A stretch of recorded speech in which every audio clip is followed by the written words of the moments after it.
আসসালামু আলাইকুম সবাইকে, আশা করি সবাই ভালো আছেন। আজকে আমরা ওমান ভিসা আপডেট নিয়ে আপনাদের সামনে হাজির হলাম।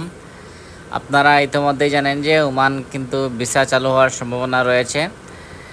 গত গত সপ্তাহ কিন্তু ওমান সরকার পাকিস্তানের জন্য কিন্তু কাজের ভিসা, ওয়ার্ক পারমিটের ভিসায় কিন্তু ভিসা চালু করে দিয়েছে এবং ওমান সরকার থেকে সিদ্ধান্ত আসছে যে 11টি ভিসায় টোটাল 11টি কাজের মাধ্যমে কিন্তু ওমান সরকার লোক নিবে তাদের বিভিন্ন সাইটে।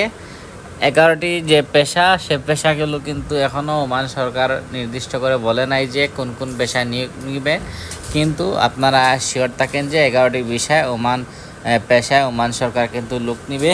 বর্তমানে অলরেডি কিন্তু পাকিস্তান সরকারে কিন্তু লোক নেওয়া শুরু হয়ে গেছে এবং আমরা আশা করছি যে বাংলাদেশের জন্য কিন্তু খুব শীঘ্রই ওমান সরকার ওয়ার্ক পারমিটের যে ভিসাগুলো সেগুলো কিন্তু চালু করবে।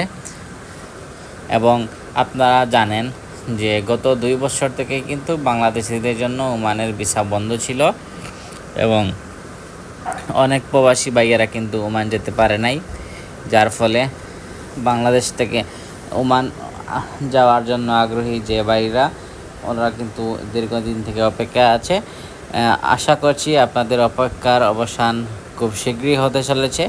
ওমান সরকার কিছুদিনের মধ্যেই আপনাদেরকে একটি সুসংবাদ দিবে। ধন্যবাদ।